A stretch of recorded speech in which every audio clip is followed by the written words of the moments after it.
Hey everybody, this is Russ from Retro Game Core. Today we're going to do another video on the AYN Odin 2 portal. I already did an impressions video about it the other day, but this time I want to really focus in on performance. And I think there's no question that the Odin 2 portal is an excellent handheld. It's one of my favorites that I've ever tried. But it's also an expensive device. The starting price is around $350. And so in this video I really want to hone in on what you can play with the Odin 2 portal. What are you going to get in terms of bang for your buck? And I think, as I'll demonstrate throughout this video, if you are looking to play the most games possible at this price point, you are better off buying something like a Steam Deck. However, the games that you can play on the Odin 2 portal, even within the limitations of Android, are still very impressive. I also want to talk about battery life, which I think is a big distinction with this handheld, and then we'll also talk about whether or not it's worth getting something that might be a little bit cheaper, like the Retroid Pocket 5. So strap in, maybe grab a snack and drink, and let's go ahead and get started.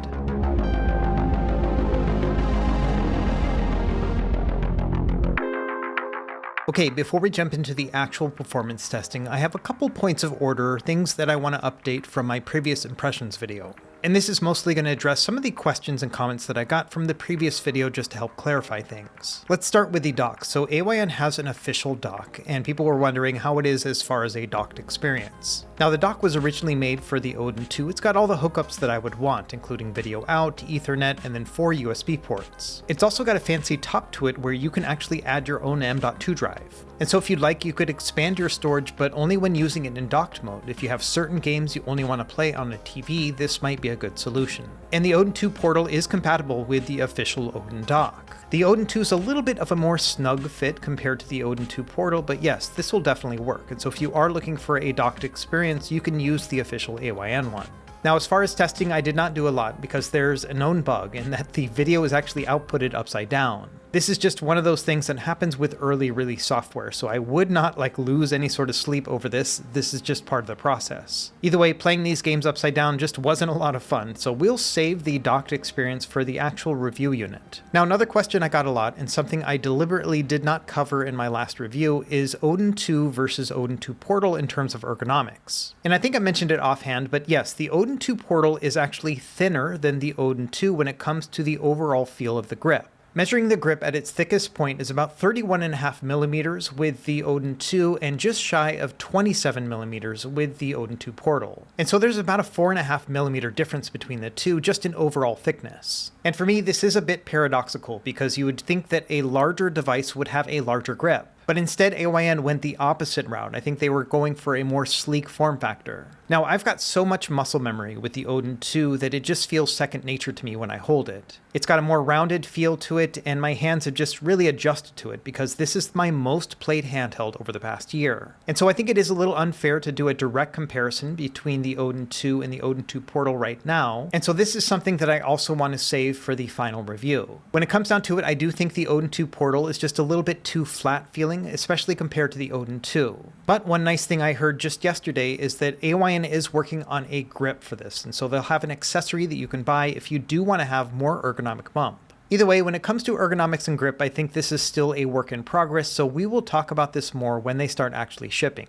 Anyway, that's a few topics I wanted to cover first, so let's actually dive into the performance testing. We'll start with battery life altogether. We'll start with the most demanding use case. That will be things like playing Nintendo Switch or Wii U emulation, as well as Winlator, which is basically a package for Box 86 to be able to play Windows games. So in this example, I'm playing Fallout 3 at 1080p medium settings, and I'm using 50% brightness and 50% volume. I also have it in high performance mode as well as the smart fan on, and I'm running it at 60 Hz refresh rate. And you can see here, this is about the worst case scenario that I would expect, 2 hours and 22 minutes. This is what you will probably get if you're going to be doing things like Nintendo Switch emulation when you're really pushing it. Now moving on is our kind of mid-tier range. This is going to be things like GameCube and PS2. Now, same stats here, 50% brightness, 50% volume, high performance mode, and also 60 Hz refresh rate. And here you can see that my battery life doubled, about 5.5 hours. And again, Beyond Good and Evil is a really hard game to play on PS2, and so other PS2 and GameCube games will give you a lot better battery life. Either way, this is what I would expect when you are playing Gen 6 systems like this. And then finally, on the low end, I tried out Final Fantasy VI Advance. Now, just to be consistent, I also kept it at 50% volume, 50% brightness, as well as high performance mode.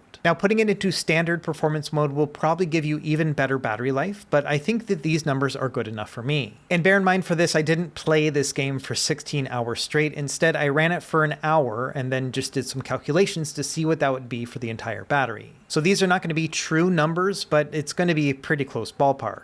At running at a standard 60 Hz refresh rate, you can see we got about 16 hours and 45 minutes. And then when turning on the 120 Hz refresh rate of the screen, we got 12 hours and 30 minutes. So there is about a 25% reduction in battery life when playing retro games with 120 Hz. But I think if you look at the big picture here, getting 12.5 hours of battery life when playing these games with very low input latency, I think is pretty awesome. So long story short, the battery life here is exactly what I was expecting from the Odin 2 Portal, just based on the Odin 2, and so these numbers are lining up for me. Okay, so now we're going to go through all the various systems and ways that you can play games on the Odin 2 Portal and see how that experience stacks up. We're going to start with Android games, and we'll focus here on specific games and just the overall experience. We'll start with Call of Duty Warzone at the highest settings possible. This is one of my favorite Android games to play. You do have to go into these settings and set up a controller profile, but after that, yeah, it runs really well. We also talked about Zenless Zone Zero in the previous video, but just as a reminder, these are at the highest settings and 60 Hz refresh rate,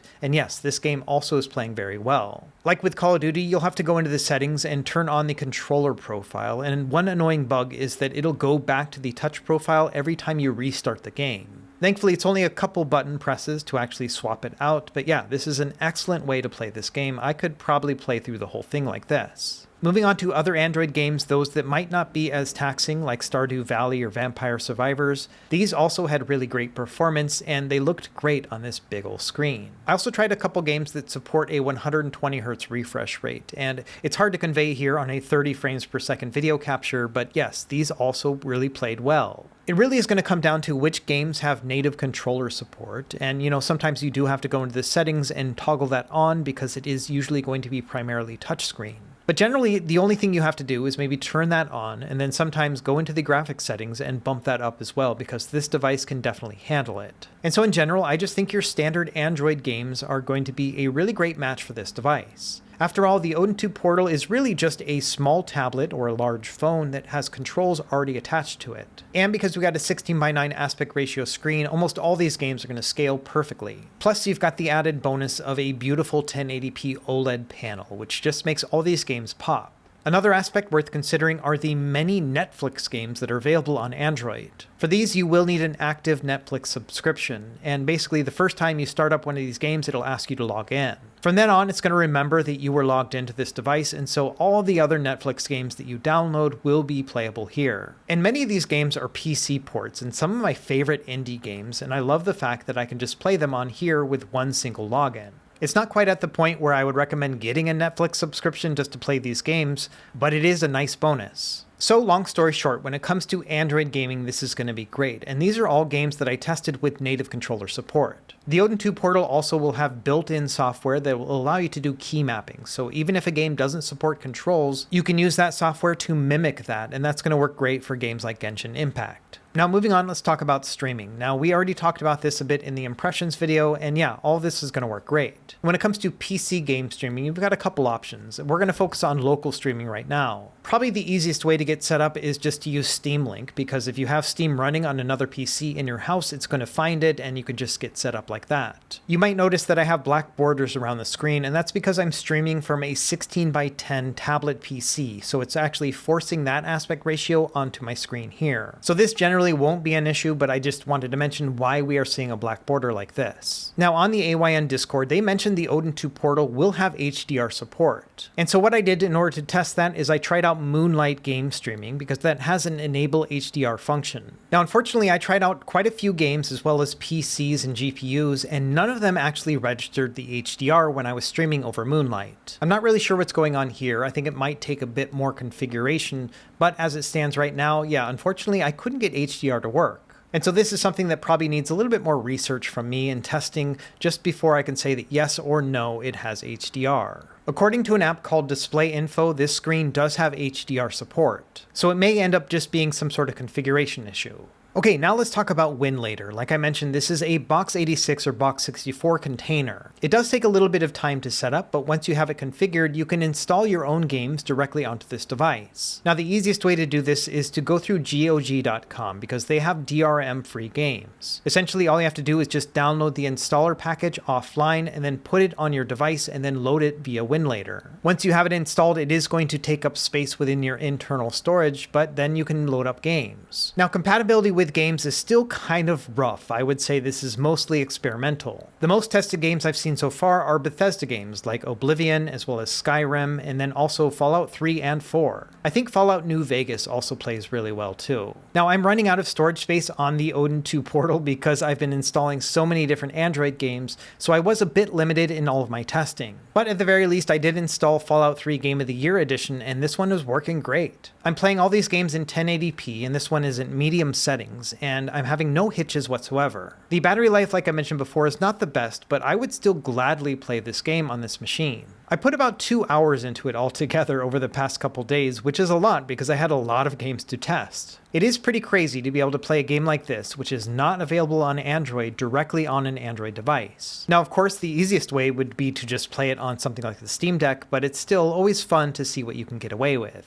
Another game that worked really well was Cuphead. This one was just a quick installation, and then after that, yeah, everything was playing great. But I will say that a lot of other games that I tried did not actually boot. And some games that you would think would be absolutely fine to play, like SteamWorld Dig 2, this one crashes as soon as you start the game.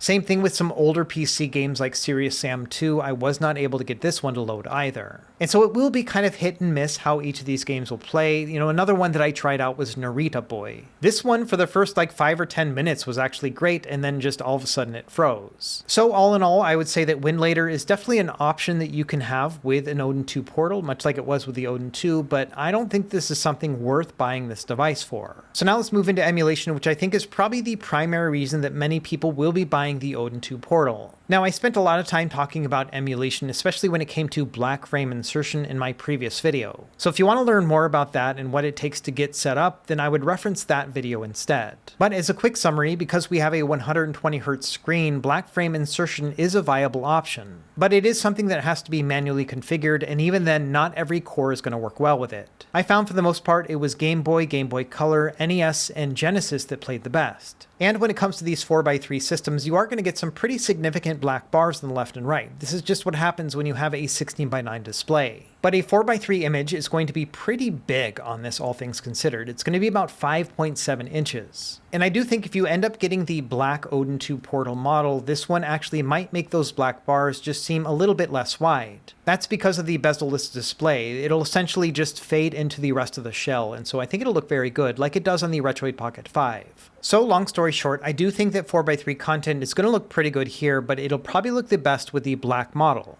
Now, moving on to systems that are a little bit more performance demanding, these are also going to play just fine with this chipset. So you will be able to upscale things like Nintendo 64 up to like 1080p, and it's going to perform great. You'll also be able to use the more demanding cores as well as demanding shaders with some of those harder to perform systems like Sega Saturn. Also, many games from this era, especially with Dreamcast, had widescreen hacks and cheats, and so you'll be able to play these at a full 16:9. I think it looks great. When you combine that with a 1080p upscale, it's like playing a remastered version of these classic games. Another system that shines really well on this is going to be the PlayStation Portal, because this is a 16:9 system and a 4x upscale is going to work perfectly with this display. So in general, all your standard retro gaming, all the way up to the 3D era, yeah, this is all going to be great. Moving on to Nintendo GameCube, I got a couple things to discuss here. Number one, the vast majority of these games will play with an OpenGL backend and a 3x resolution upscale. This means that you really won't have to do a lot of settings configurations unless it's a very hard to play game. A good example will be Rogue Squadron 2. When you play this at a 3x resolution upscale and with OpenGL, it does slow down when it has explosions. And so if you do run into a problem like like this, I would recommend trying out the Vulkan backend and seeing if that will help things. In the case of Rogue Squadron 2, yeah, switching it over, keeping it at a 3x resolution, it still plays pretty well. It has a little bit of slowdown with the explosions, but not enough for me to actually want to turn it down. Now, one thing of note, the Dolphin emulator allows you to add in custom turnip drivers. This often will help when it comes to compatibility, but I found that with Dolphin in particular, when using the Vulkan backend, it actually makes it worse. The performance is great, but I found a lot of artifacting, especially with Rogue Squadron 2. And this was the same when it came to any game playing with a Vulkan backend, including something like SSX Tricky. It just has these weird kind of pixelated things in the background. And so even though I prefer to use these turnip graphic drivers for most of the other emulated systems, when it comes to Dolphin, I found that just using these standard GPU driver settings actually work the best. Now, there are a bunch of different turnip driver options, and so I might have used the wrong one. It's really hard to tell which one you're supposed to use, but regardless, I found that using the system drivers was perfectly fine. And it's a very similar experience with Nintendo Wii. Some of these games might be a little bit more demanding, so you'll have to drop it down to a 2x resolution instead, but again, all these games will play as long as they play well on the emulator. Okay, moving on to PlayStation 2, this one's also very similar to what we were just talking about, with a couple additional tweaks that you may have to do. For the most part, I would recommend just turning on an OpenGL backend and then maybe setting the resolution to either 3x or a 2.5x resolution. It really isn't going to matter after you get to 2.5.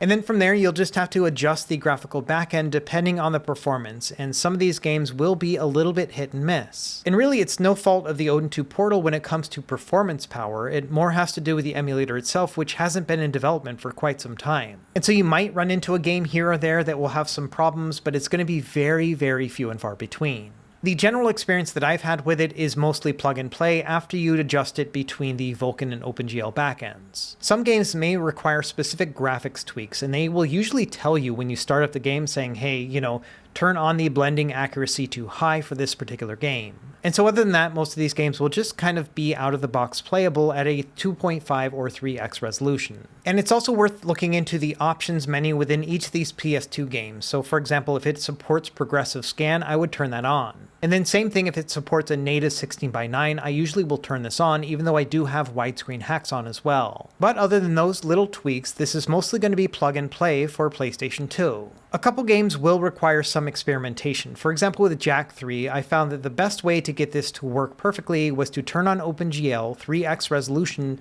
and then change the hardware download mode to disable readbacks. After that, the game played at full speed, but it did take a minute or two of experimentation to find what settings worked best. And to give you an idea of how much performance power we have, let's look at Area 51. This is a game I'm playing in fast forward right now. It's also a very demanding and hard to emulate game. It'll get a lot of graphical glitches and also a lot of slowdown. But here you can see that when playing it in fast forward, I'm getting about 200% speed. So even when playing it at a 2.5x resolution, I've got more than enough performance power to be able to play through this game. However, there are some games here or there that I was not able to figure out to be able to play flawlessly. A good example would be The Getaway. This one, with either OpenGL and Vulkan backend, would have this white screen ahead of you. And I assume this is some sort of distance or blur effect in the game itself, but trying out a bunch of different settings didn't actually fix this, and so this was kind of annoying even though it did play at full speed.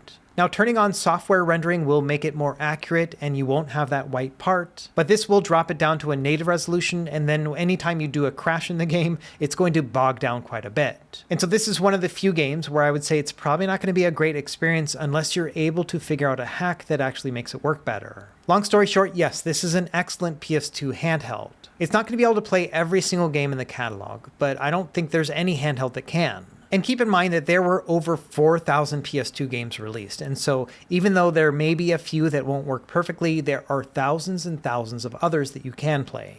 Okay, the last system that I want to talk about that I didn't go too in-depth about in my previous video is Nintendo Switch. And the biggest point that I made in that previous video is that I don't think this is a device worth buying if you're trying to replace the Nintendo Switch experience. It's one of those things where many games will play, but like with the PS2 emulator, development has stopped on Android. And so we really haven't seen any sort of tangible updates over the past 6 months or so. And what this means is that either a game will play or it won't. The nice thing is that for most of the games that you play, you will have enough power to be able to play them. For example, in all the game footage that I used in my testing, I used docked mode the entire time. And that has the added benefit of running at a 1080p resolution in many games, which is going to scale perfectly with this screen.